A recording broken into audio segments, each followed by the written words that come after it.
take the coal, burn the coal, and we'll dry it in some of our operations through our thermal dryers. But we take it right to the end customer, is what we do. But they used to. Back in the 50s, 40s, every coal mine had its own power plant, and it would power the mine with power from that mine. But as you get more sophisticated, the scale is not there. The scale is to get it to a big power plant, get it to a supercritical unit that's going to produce it very efficiently, and then bring it back to you on the bus bar back to your room. So, is any of that new to people on coal and how large it is in the world? I mean, I know when I started looking at the numbers, it was pretty amazing to me. But you need everything. We're going to have to have everything and continue to improve on all forms of energy. I have a question. I'm from Eastern Kentucky, so I see the economical need for coal mining and jobs and power. And I know back in the winter, a big concern was that the power bills were so high, like in the $500, $600, $800 ranges for two-bedroom homes. And I guess my question is there like a partnership between power companies and coal companies as far as like how much they receive? Like, no, not at all. It's all free market. I mean, we got to compete with all the other people that are supplying into that. And the reason it's higher is there's been more regulations placed on us and them to raise that cost of electricity. So it used to be that you would be able to produce coal a heck of a lot cheaper, but due to the regulations and compliance that we have as a producer, our costs went up. But we're still competing for that business with those power companies. And I wish there was something we could do to get it lower, but we're still one of the lowest in the country. and those. I know it doesn't help. Oh, wait. Look at your bill. Oh, no, I'm not blaming coal because without it we have nothing. But as far as like the restrictions, is that just placed on to try and get people to use less energy? Depends on how you look at it. Yeah. Some people, I mean, the regulations that we have is to make our mines safer, for the power plant to burn the coal plant. So it's just part of compliance that we see. What keeps a lot of the old power plants from being retrofitted with super Critical units is the biggest thing is no one knows what the regulations are going to do. That's the answer right there. If I invest in a supercritical unit, I invest in a coal unit, it's going to be there for 30 to 50 years. And I have to appreciate that asset. I have to get a return on that asset. But if the law is going to change, then I have a stranded investment. So the biggest thing that's holding our country up, I believe today, is getting a firm energy policy and being smart about it. And just smart about energy is not that hard. And I hear this debate over, well, you know, you can't build a nuclear plant in Kentucky. Think of, well, why would you want to? Why do you? That makes no sense. Why would you put a solar panel on fields in Union County? It doesn't make any sense to do that. Solar panels belong in California in the Mojave Desert. That's where you put your solar panels. Wind belongs in the Midwest, where you get the most wind. And coal plants need to be built where the coal is. So to get a little bit of common sense, I think we can have a hell of an energy portfolio in this country. I mean, I know that we're going to get to it, but it's got to be driven by free markets. It's got to be driven by competition. It's got to be driven by just the way we build our economy up to this point. I believe that's my opinion. As to set the regulations, is that, I mean, that's federal, correct? That's correct. And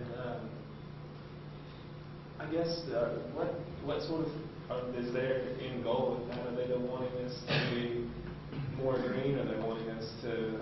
There's two schools of thought. I mean, some of it is, you know, some believe that the current administration is just trying to make you more green and try to make you less competitive. But I think there's some people that actually are trying to do things right and put regulations. There's regulations that are proposed to decrease dust in our coal mines because of black lung. Well, we've been in business over 30 years, we've never had anybody have black lung. It's a small systemic problem that occurs in southern West Virginia, parts of East Kentucky, and northern Virginia. And they've done studies, and they think if we reduce dust everywhere, it's going to eliminate black lung. But when you look at the studies, it's very clear that people that get black lung are more susceptible if they smoke. So if you're a pack-a-day, 2-pack-a-day smoker, and you're a coal miner, your chances of getting black lung are very, very high. So to us, it's don't impose everything across all the industry if we don't have a problem. And we're in negotiation on that today, right now. So we had testimony two weeks ago in Washington and presented our figures and what we've learned. And when you go to Riverview, you'll see some of that technology that we put on our coal miners so we can see what their dust concentrations are. We've been using that for the latest technology there for several years, and we'll make sure you see that when you go there. So some of it is, people believe that it's the right thing to do, but it's back to using the right set of data and making sure you have the problem defined before you go out and write a regulation. So there's a lot of different regulations that are out there that, well, put it this way, the last 2 years I spent more time on regulations that have come on our industry than I ever have in my entire 35 years in the coal industry. That helped me in. So. How can we become more competitive with, say, China or Sweden or those other countries that seem to be far greater in numbers than what some of the figures are? The key is to recognize, just on energy, that we need all forms. Not one can do it, not 2 or 3 can do it. If you just look at the way our country is and the way it's laid out, it'll take all forms to do it. And just letting free markets determine that, and low cost will drive the energy market. Not subsidize some form of energy or subsidize something that can't compete. Because we all see what's going on in our country. We're running out of money. We can't subsidize everything. We need to make sure we're competitive. We need to make sure we unleash that spirit of free market to go out and compete, not put regulations in handcuffs. Let's just, when it's right, it's right. We know what's right with regulations, but let's turn it loose. Let's have an energy policy.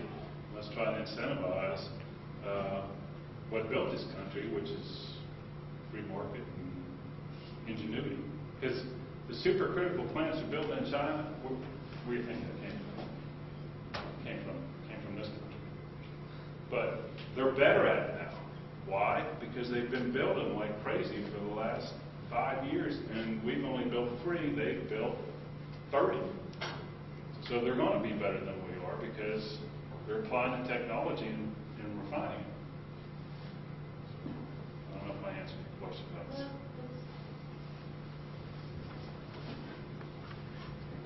Yes, sir. As far as lines goes over in the future, with Tunnel Ridge, North Ken Ridge, after those lines get set up, is there any future move west or do anything else? Or? No, I think we're going to stay east. Western coal, those big surface mines, there's not a lot of margin in it, we see. I see a lot of our growth is going to be in the Midwest and northern Appalachia. That's where we're going to grow our business. We've got a couple other operations we're looking at bringing on that I'm excited about that's going to continue to grow us. So we're probably the market leader in the Midwest. We're pretty good at what we do there. And we've got 4,000 coal miners, 11,000 family members that we support through benefits. And we sort of like the area we're in.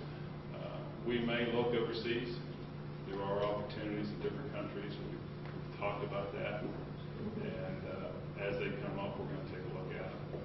I mean, China has a lot of great